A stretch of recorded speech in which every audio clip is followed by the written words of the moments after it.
I'm Aum Dhruv. This is Crash Course AP Language. And today, we're going to talk about the appeals of ethos, logos, and pathos.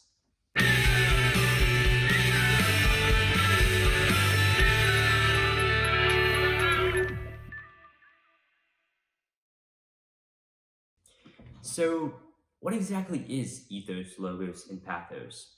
Well, to understand the appeals of all of these elements, we must first understand the history as well as a core comprehension of each of these giants of literature.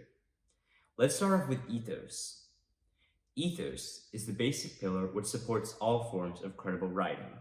It's an appeal to ethics. From the use of direct quotes to basic references to people and sources, ethos provides the necessary links which verify the solidarity of any literary argument. For example, when you write an extended essay or a passage, you reference the sources you use in a bibliography or a source page in order to prove the factuality of the document.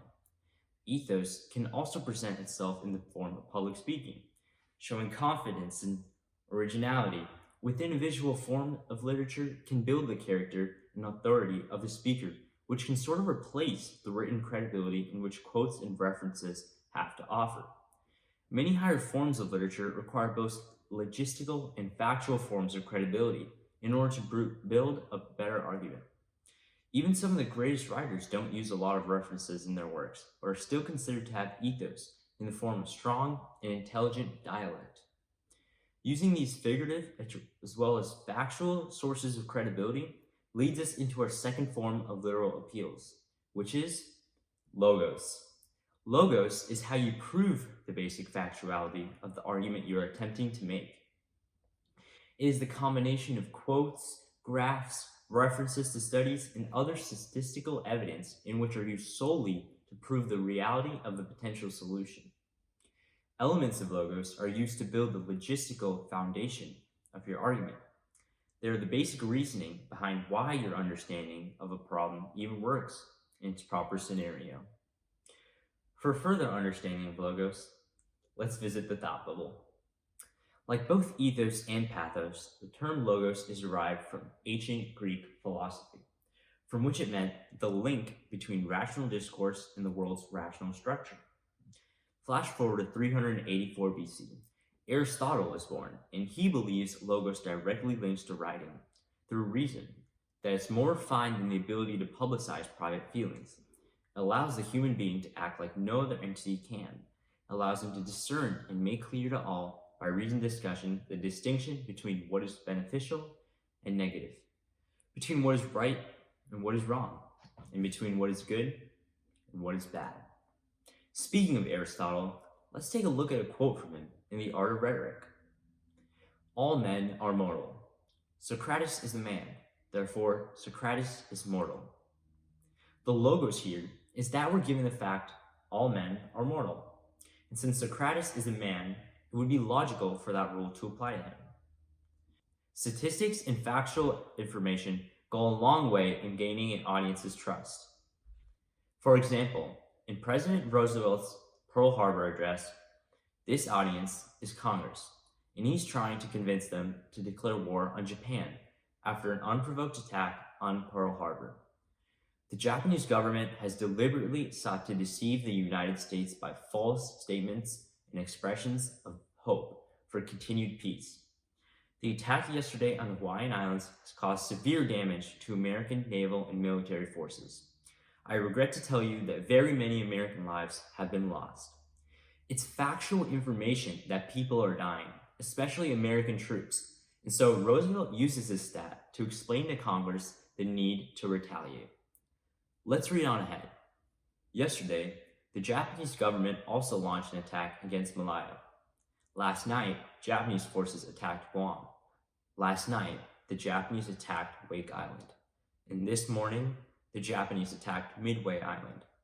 This chronological order of events Roosevelt poses also ties into logos because it's placed in order of time, and that's a logical sequence. Thanks, Thought Bubble. Now, let's get into pathos.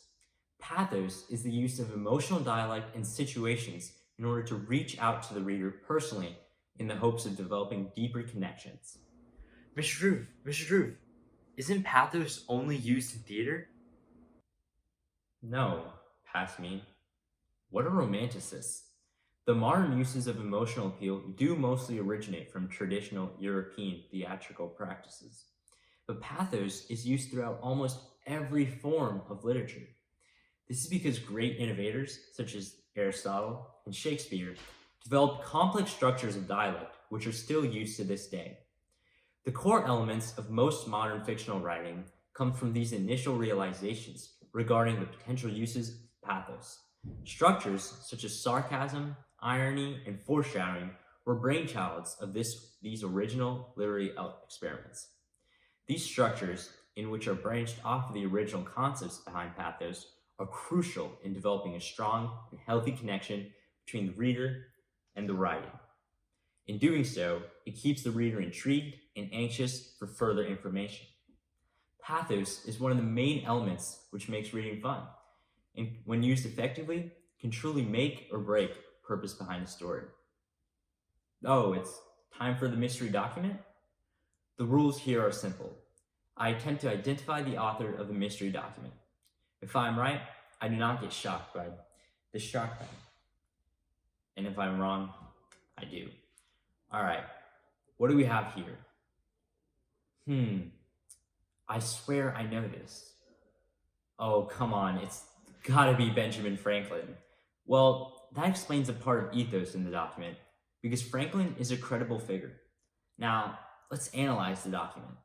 And to do that, we have to take a look at the history of Join or Die.